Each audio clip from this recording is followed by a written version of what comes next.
Tapi kalau misalkan kita lihat health tourism untuk Rumah Sakit Fatmawati, sebenarnya apa sih, ada nggak sih inovasi yang emang akan dikembangkan atau akan dilakukan begitu ya untuk menarik pasien-pasien dalam negeri bahkan dari luar negeri gitu? Ya. Apakah memang juga sama akan gimana nih menarik ya dengan Ya. pemerintah, gimana nih Ya, Dok? kami di Fatmawati membuat semacam unit bisnis Fatmawati, yaitu Fatmawati Orthopedic Center. Jadi ortopedi yang semua keilmuan cabang ortopedi ada di sana semua melayani. Ada di Bali? Ada di Fatmawati. Di Rumah Sakit Fatmawati, Fatmawati. oke.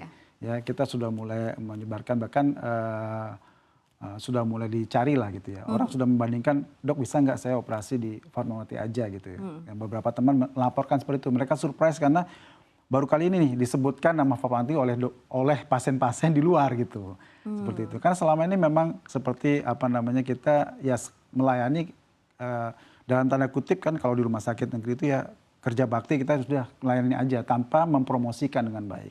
Nah sekarang kita coba promosikan. Kemudian kita mulai bangun sendiri dan kita mulai ingin dengan teknologi yang lebih canggih.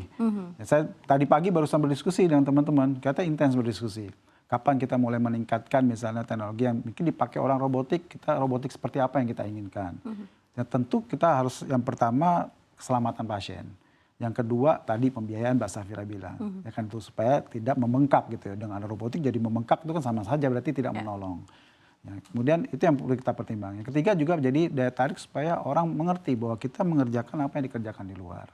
Nah, kami juga membangun taman-taman yang baik. Ya, kita sedang berpikir juga gitu ya. Kalau pasien datang ke sini, saya pernah saya tanya sama pasien, kenapa sih tadi saya bilang belanja di luar kemana? Kalau Jakarta nih mana? Nah ini kita harus bekerja sama nih dengan provinsi Jakarta gitu ya. Visit Jakarta, Visit gitu Jakarta. Ya, sambil berobat diajak muter-muter keliling Jakarta. Muternya di mana yang mereka menarik ya.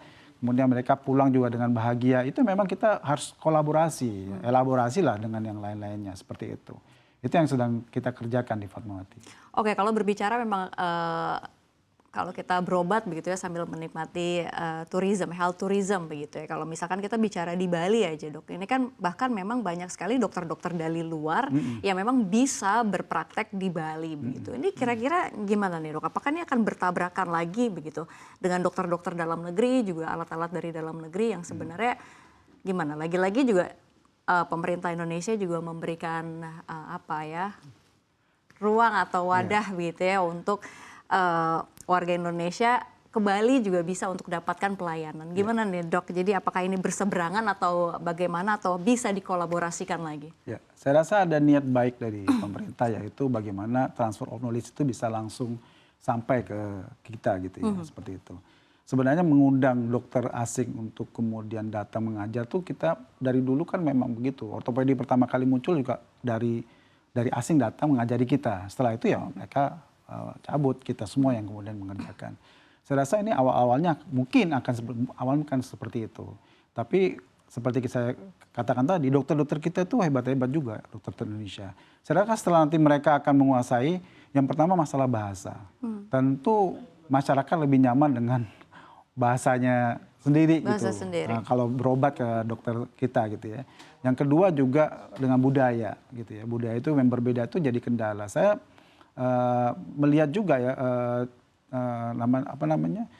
orang itu yang sekarang saja mereka datang berobat pasti pinginnya saya bisa nggak pulang ke negara saya kalau dia bekerja di sini.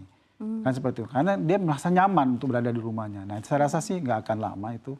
Itu juga akan jadi transfer of knowledge dan aturannya kan ada, nggak semerta-merta Mbak Safira bahwa semua datang, semua berbondong-bondong, nggak juga ya. Tapi teknologi itu yang harus kita tiru dengan baik ya. Kita melihat Cina bagaimana meniru teknologi dan akhirnya memiliki teknologi itu. Ini harusnya kita ambil itu hikmah itu dengan baik ya. Saya rasa sih seperti itu sih.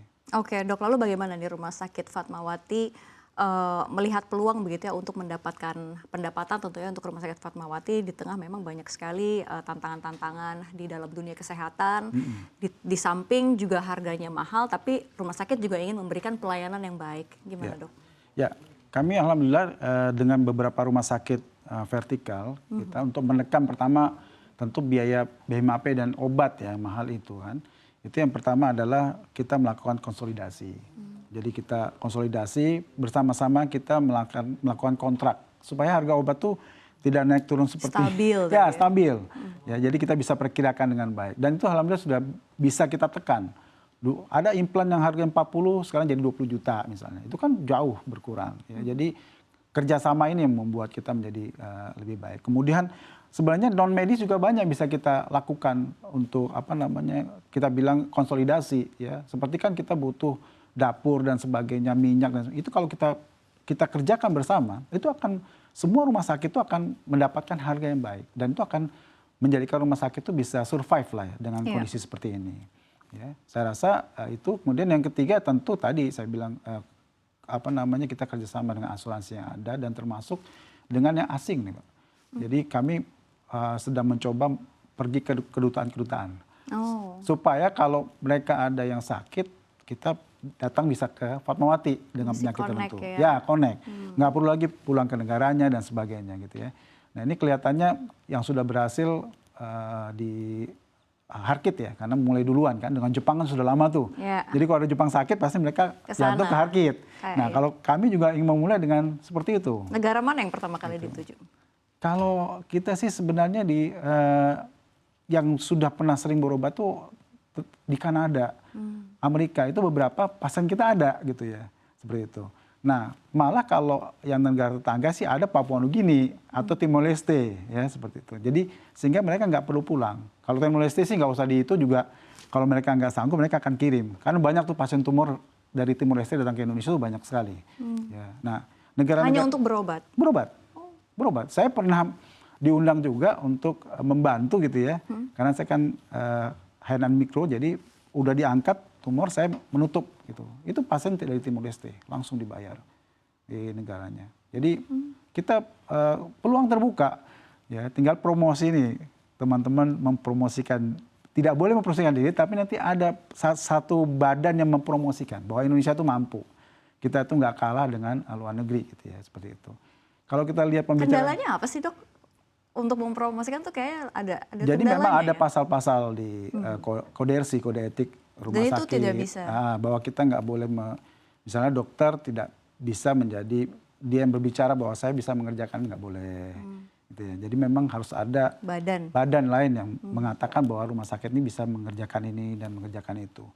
Sangat berbeda sekali. Seperti Kemenkes contohnya, betul, pemerintahan. Ya, sangat berbeda sekali dengan di luar. Kalau kita di luar aja udah ada mereka harga dan klaim juga ya. Klaimnya langsung dipampang. Kalau kita kan nggak, pasien datang nanti baru kita bisa jelaskan itu seperti apa. Baik. Ini memang dan itu menjadi kendala untuk promosi. Salah satunya menjadi orang nggak ngerti. Saya pertama kali kemarin kita ikut pameran teknologi ya. Ini salah satu lagi. Ada pameran teknologi. Kami Fatmawati satu-satunya rumah sakit yang ke sana. Mereka kakek-kakekku ada rumah sakit pasang bikin booth di sini. Kita mau mengenalkan itu. Itu mereka bilang, saya nggak ngerti, baru tahu saya Fatmawati bisa ada di sini Indonesia seperti ini, katanya ngerjain in-body dan sebagainya. Saya baru tahu katanya. Wah pada rame periksa. Jadi saya pikir memang selama ini memang kita terlalu kalem ya, terlalu pendiam, sehingga itu menyebabkan kita nggak dikenal gitu ya. Sebenarnya harusnya itu menjadi kewajiban kita mengasih tahu pada anak bangsa ini bahwa bangsa kita sudah bisa gitu ya. Tinggal silakan datang gitu kan, untuk kemudian sama-sama kita membangun bangsa inilah gitu. Baik.